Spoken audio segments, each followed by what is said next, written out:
오늘 우리에게 주신 하나님의 말씀 보도록 하겠습니다. 마태복음 23장 27절로 39절 말씀입니다. 생명의 샘가 3월 7일 목요일 말씀 화 있을진저 두 번째 말씀입니다. 화 있을진저 외식하는 서기관들과 바리새인들이여 회칠한 무덤 같으니 겉으로는 아름답게 보이나 그 안에는 죽은 사람의 뼈와 모든 더러운 것이 가득하도다. 이와 같이 너희도 겉으로는 사람에게 옳게 보이되 안으로는 외식과 불법이 가득하도다. 화 있을진저 외식하는 서기관들과 바리새인들이여 너희는 선지자들의 무덤을 만들고 의인들의 비석을 꾸미며 이르되 만일 우리가 조상 때에 있었더라면 우리는 그들이 선지자의 피를 흘리는데 참여하지 아니하였으리라 하니 그러면 너희가 선지자를 죽인 자의 자손임을 스스로 증명함이로다. 너희가 너희 조상의 분량을 채우라. 뱀들아 독사의 자식들아 너희가 어떻게 지옥의 판결을 피하겠느냐. 그러므로 내가 너희에게 선지자들과 지혜 있는 자들과 서기관들을 보내매 너희가 그 중에서 더러는 죽이거나 십자가에 못 박고 그 중에서 더러는 너희 회당에서 채찍질하고 이 동네에서 저 동네로 따라다니며 박해하리라. 그러므로 의인 아벨의 피로부터 성전과 제단 사이에서 너희가 죽인 바가랴의 아들 사가랴의 피까지 땅 위에서 흘린 의로운 피가 다 너희에게 돌아가리라. 내가 진실로 너희에게 이르노니 이것이 다 이 세대에 돌아가리라. 예루살렘아 예루살렘아 선지자들을 죽이고 내게 파송된 자들을 돌로 치는 자여 암탉이 그 새끼를 날개 아래에 모음같이 내가 내 자녀를 모으려 한 일이 몇 번이더냐. 그러나 너희가 원하지 아니하였도다. 보라 너희 집이 황폐하여 버려진 바 되리라. 내가 너희에게 이르노니 이제부터 너희는 찬송하리로다. 주의 이름으로 오시는 이여 할 때까지 나를 보지 못하리라 하시니라. 아멘. 서기관과 바리새인들의 그 외식하는 그 태도 그리고 신앙 그러한 모습을 통렬하게 비판하시면서 책망하시죠. 화 있을진저라고 7번이나 반복하여서 말씀하시는데 참 예수님께서 이 독사의 새끼들아 하면서 이렇게 이 센 말씀을 하시는 이 모습을 볼 때 우리 주님께서 하나님께서 이 외식하는 신앙을 삶의 태도를 마음가짐을 얼마나 가증스럽게 여기시는가 하는 것을 우리가 발견하게 되어집니다. 외식한다는 것은 겉만 보기 좋게 꾸며 드러내는 행위인데 이것에 대하여서 이제 6번째 화 있을진저 하는 대목에서 외식이 무엇인지를 또 분명하게 말씀해 주세요. 회칠한 무덤과 같다고 말씀하세요. 겉으로는 아름답게 보이나 그 안에는 죽은 사람의 뼈와 모든 더러운 것이 가득하다고 말씀하고 있어요. 그래서 이와 같이 너희도 겉으로는 사람에게 옳게 보이되 안으로는 외식과 불법이 가득하도다 그러는 거죠. 이 말씀을 보면서 그런 생각이 떠오릅니다. 교회에서의 나와 그리고 집에서의 나 그리고 가정에서의 나 교회에서의 나와 또 이웃과의 관계에서의 나 그리고 혼자 있을 때의 나 같을까요? 저는 그러지 않는 때를 종종 혹은 자주 발견하게 되어져요. 사람들 앞에서의 목회자로서의 나와 아무도 없는 곳에서의 내가 동일한 태도를 가지고 있을까? 이 생각을 가질 때면 사람이 뭔가 충만하고 그럴 때 좋을 때에는 그런다고 생각을 해요. 그런데 그렇지 못할 때가 있어요. 예상치 못한 어떤 상황을 맞닥뜨리고 할 때 보면 교회 안에서는 긴장 상태에 있잖아요. 가령 성도님들도 주일이나 이런 때에는 영적인 긴장감을 가지고 있어서 나름 사람들한테 함부로 대하거나 말하거나 행동하거나 표정 짓거나 그러지 않는단 말이죠. 말도 그래도 최선을 다해서 거룩하고 교양 있게 말을 하곤 해요. 그런데 그 예배의 순간이 끝나고 밖에 나아갔을 때 내가 영적인 긴장감이 느슨해져 버렸을 때 나오는 나의 언변, 언행, 행동, 생각 이런 것들도 같으냐 말이에요.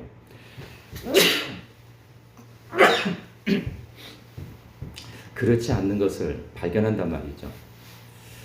여러분은 혼자 계실 때 예배 드리십니까? 아무도 없는 때, 나 혼자 자유로움을 느낄 때, 그때 여러분 무엇을 하십니까? 그때에도 혼자 하나님을 경배하며 하나님을 향한 그 사랑과 찬양과 그리고 그 말씀을 보면서 하나님이 내 앞에 계신 것처럼 예배를 드리시기도 하십니까? 혼자 있을 때. 그리고 내가 길을 걷거나 사람들을 만날 때 그 모든 영역에서 내가 하나님의 임재의식을 느끼면서 그분 앞에 내가 서 있다는 생각 앞에 사람들을 대하고 혼자 생각하고 말하고 행동하는가 말이죠.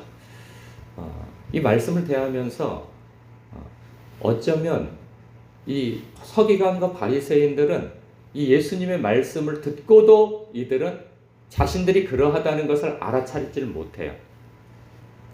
우리도 그럴 수 있다는 생각이 들어요. 이 말씀을 대하면서도 이 서기관과 바리새인들은 안 돼. 이런 사람들은 안 돼. 혹은 이 서기관과 바리새인과 같은 사람이 떠오르면서 그 인간은 안 돼. 그 사람은 안 돼.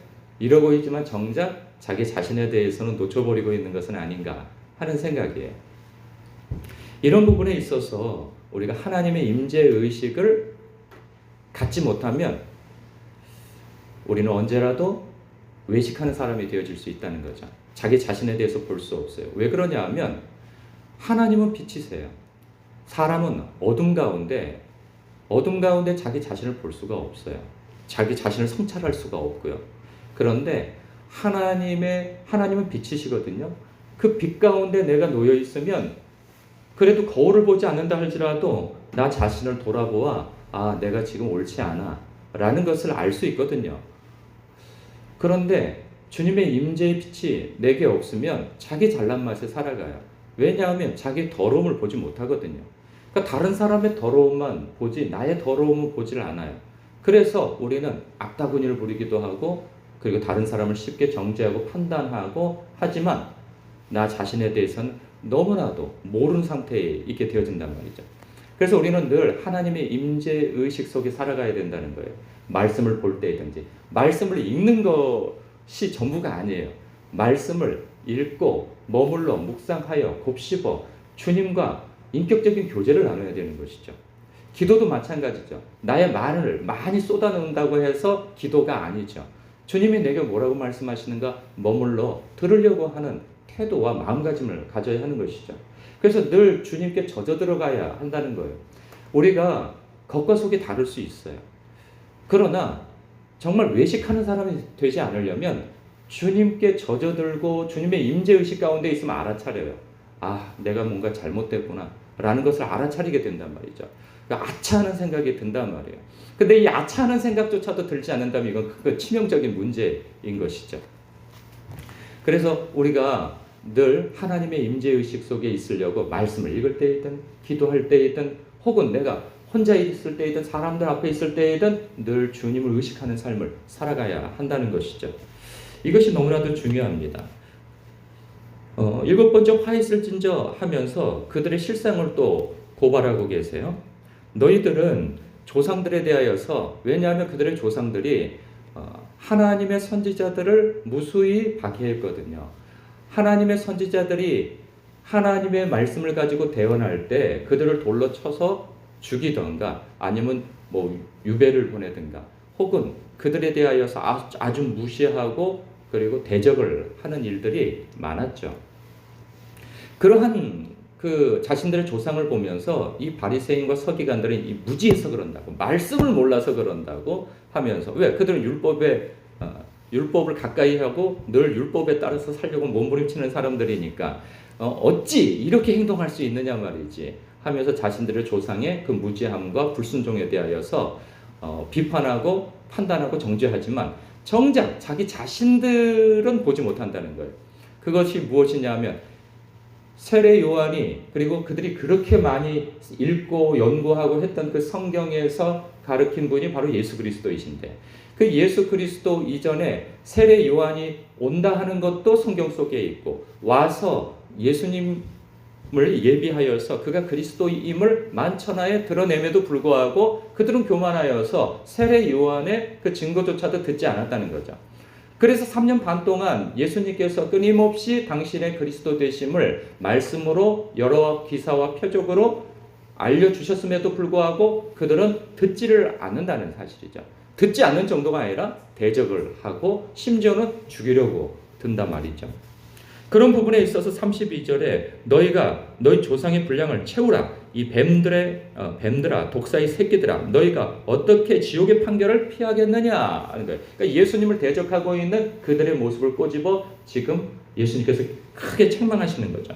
그래서 34절에 보면 그러므로 내가 너희에게 선지자들과 지혜 있는 자들과 서기관들을 보내매 너희가 그 중에서는 더러는 죽이거나 십자가에 못 박고 그 중에서 더러는 너희 회당에서 채찍질하고 이 동네에서 저 동네로 따라다니며 박해하리라. 장차 그런다는 거죠. 예수님을 십자가에 못 박아 죽이는 짓을 할 뿐만 아니라 나중에 예수님이 부활 승천하셔서 제자들이 성령 받아서 예수의 복음을 전할 때에도 따라다니면서 이들이 방해를 하거든요.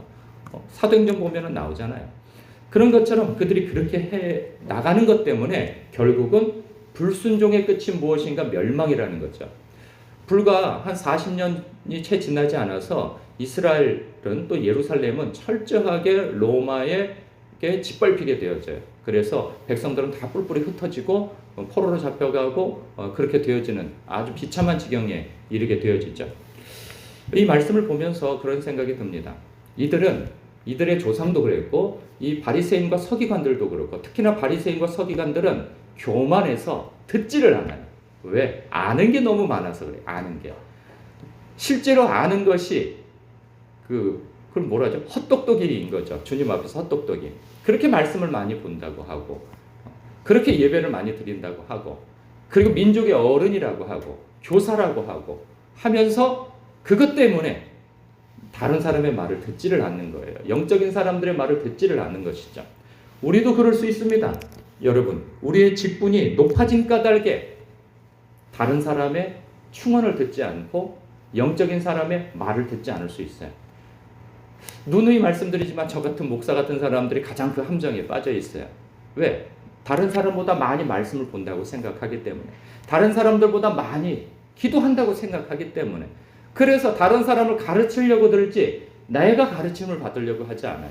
다른 사람에 대하여서는 이것이 옳고 저것이 그르고 이러면 안 된다고 하는 그 마음을 가지고 있지만 정작 다른 사람이 나에게 그런 말을 해줄 때면 마음이 막 부글부글 하는 거죠.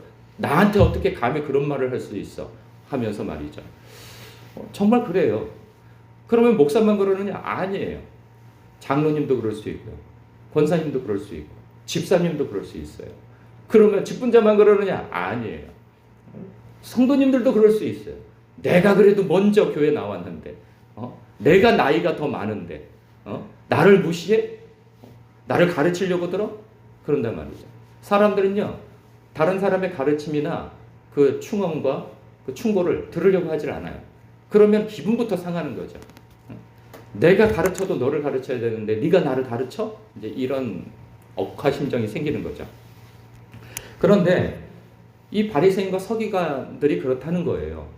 그들은 누구의 가르침을 그 시대에 이렇게 성경을 읽고 글을 알고 연구하는 사람들이 얼마나 돼요. 고대 시대 때 누가 글을 그렇게 많이 알아요? 모르죠. 무지한 사람들이 있죠. 먹고 살기 바쁘고 신분도 변변치 않고 하니 그들은 그리고 또 율법이 우리 오늘날처럼 성경이 있습니까? 어디 그런 게 있어요? 없죠. 그러니 무지할 수밖에 없는 거예요. 그러니 바리새인과 서기관님들이 말씀하시는 게 지당하신 말씀이죠. 이렇게 받을 뿐인 거죠. 그러니까 자신들이 대단한 줄 알게 되어지는 거예요. 근데 예수님이 오셔서 그냥 팡팡 깨지는 거죠. 그러니 그것도 못 견디는 거예요. 내가 이전에는 존경받았고 이전에는 인정받았는데 예수가 와가지고 우리가 이렇게 무시를 당한다 하여서 듣지를 않는 거예요. 여러분 우리도 사람이요 하나님께서는 여러 채널을 통해서 말씀하십니다. 우리가 기도를 통해서 성경을 통해서도 하나님의 음성을 듣지만 하나님께서는 사람을 통하여서 책을 통하여서 환경을 통하여서도 말씀하세요. 정말 들을 기가 없으면 짐승의 입을 열어서라도 말씀하신단 말이에요. 우리가 정말 들으려고 하는 태도, 배우려고 하는 태도, 그런 마음가짐을 가져야 돼요. 그렇지 않으면 우리는 참으로 내가 죄를 짓고 있고 주님과 멀어짐에도 불구하고 깨닫지 못할 수 있단 말이죠. 특히나 직분자, 그리고 연세가 어느 정도 되어지고 경륜이 있다고 생각되어지는 분들일수록 깨어서 하나님의 음성에 민감해져야 하는 것이죠. 그렇지 않으면 우리는 바리새인처럼 교만해질 수 있다 하는 사실 앞에 여러분 두렵고 떨림으로 깨어 있으시길 바랍니다. 이 사람들이 직접 예수님의 이 독설, 이 독설이라고 할 수, 그들의 입장에서 독설이라고 할 수 있겠죠. 이것을 그들이 직접 들었을까 하는 생각입니다. 제자들에게만 조심하라 하는 입장에서 그들에 대해서 이렇게 비판적 말씀을 하셨는지 아니면 대놓고 하셨는지 모르겠어요. 그러나 만약에 대놓고 하셨다면 이들은 예수님의 말씀이라 할지라도 오히려 이 말씀을 듣고 그들이 변화되려고 하기보다는 이를 갈면서 어떻게 죽이지? 이거 연구하고 있을 거예요. 혹시라도 우리가 그러한 교만한 마음가짐과 태도를 가지고 있다면 우리가 주님 앞에 주여 나를 불쌍히 여기소서, 내가 겸손한 사람이 되길 원하나이다, 내게 들을 귀를 갖게 하옵소서라고 기도하여야 할 것입니다. 우리 말씀을 묵상하시면서 자기 성찰할 수 있는 사람이 되기를 바라며 기도하시기를 또 묵상하시기를 축원합니다. 기도하겠습니다.